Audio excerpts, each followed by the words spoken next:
পরিবেশ ও শব্দ দূষণ প্রতিরোধে রাজধানী সহ সারা দেশে সমন্বিত পদক্ষেপ নেয়ার উদ্যোগ নিয়েছে সরকার। হর্ন ও ট্রাফিক নিয়ন্ত্রণে এআই প্রযুক্তি ব্যবহারের পাশাপাশি ফিটনেসবিহীন যানবাহন অপসারণ এবং অটোমেটিক ট্রাফিক লাইট চালুর বিষয়ে গুরুত্বপূর্ণ দিক নির্দেশনা দেওয়া হয়েছে সরকারের সর্বোচ্চ পর্যায় থেকে। বিস্তারিত জানাচ্ছেন ইলিয়াস আকন। রাজধানী জুড়ে অপরিকল্পিত হর্ন আর ফিটনেসবিহীন গাড়ির কালো ধোঁয়ায় অতিষ্ঠ জনজীবন। লিলি হুইপ চিয়া মিস্টি glowing body wash, secret two ultimate glow. বায়ু ও শব্দ দূষণ এখন নগরবাসীর স্বাস্থ্য ঝুঁকির অন্যতম প্রধান কারণ। নগরবাসীর দীর্ঘদিনের অভিযোগ, নিয়মনীতির তোয়াক্কা না করে অনবরত হর্ন বাজানো এবং মেয়াদ উত্তীর্ণ ভাঙাচোরা গাড়ির কারণে প্রতিনিয়ত চরম ভোগান্তিতে পড়তে হচ্ছে তাদের।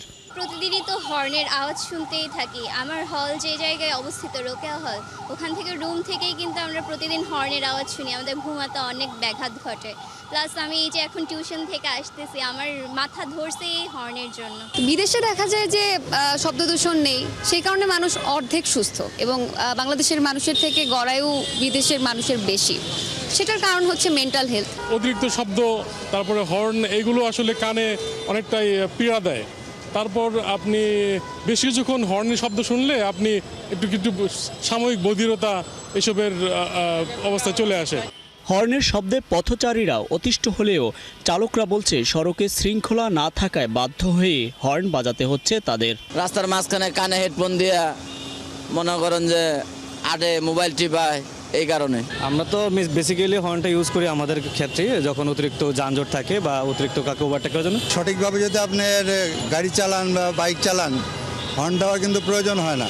সামনে যে পথচারী থাকে হর্ন না দিতে হয়, সে তো বুঝতেছে না পিছনে গাড়ি আছে, এই জন্য হর্ন দিতে হয়। আমাদের হর্ন আছে, আইডিয়ালি হর্ন, এমনি হর্ন আছে। এমন পরিস্থিতিতে বায়ু ও শব্দ দূষণ নিয়ন্ত্রণে প্রধানমন্ত্রীর কার্যালয়ে একটি উচ্চ পর্যায়ে বৈঠক অনুষ্ঠিত হয়। বৈঠকে সভাপতিত্ব করেন প্রধানমন্ত্রী তারেক রহমান। এ সময় তিনি অটোমেটিক ট্রাফিক লাইট স্থাপন, এআই বা কৃত্রিম বুদ্ধিমত্তা নির্ভর দিয়ে ট্রাফিক ও হর্ন নিয়ন্ত্রণ এবং ফিটনেসবিহীন যানবাহন অপসারণের বিষয়ে গুরুত্বপূর্ণ দিক নির্দেশনা দেন। প্রধানমন্ত্রীর এই দিক নির্দেশনার পর এসব কার্যক্রম বাস্তবায়নের সিদ্ধান্ত নিয়েছে সংশ্লিষ্ট মন্ত্রণালয়। বিশেষ করে শব্দ দূষণ ও বায়ু দূষণ নিয়ন্ত্রণে প্রযুক্তিভিত্তিক এসব পদক্ষেপ কিভাবে মাঠ পর্যায়ে প্রয়োগ করা হবে তা নিয়ে পরিবেশ মন্ত্রণালয় কাজ শুরু করেছে। গাড়ির নেম প্লেট সহ ক্যাপচার করতে পারবে সেই ধরনের টেকনোলজি আছে, সেটা উনি বলেছেন যে আপনারা পাইলট প্রজেক্ট হিসেবে করেন, যদি সাকসেসফুল হয় আমরা এটাকে আরও বেশি বৃদ্ধি করব। বাট যেহেতু পৃথিবীতে আসলে শব্দ দূষণের দেশের সংখ্যা খুবই কম, এই জন্য প্রযুক্তিটা এত বেশি অ্যাভেলেবেল নাই, এই জন্য একটু এক্সপেন্সিভ। প্রত্যেকটা মানুষের মেজাজ খারাপ থাকে, রাস্তাঘাটে প্রতিনিয়ত হাতাহাতি মারামারি হচ্ছে, এটার মূল কারণ কিন্তু শব্দ দূষণ। আইন ও প্রযুক্তি নিঃসন্দেহে প্রয়োজন আছে, পাশাপাশি নাগরিকদেরও সচেতনতা বাড়াতে হবে। তেমনি ট্রাফিক আইনের প্রতি শ্রদ্ধা থাকতে হবে চালকদেরও।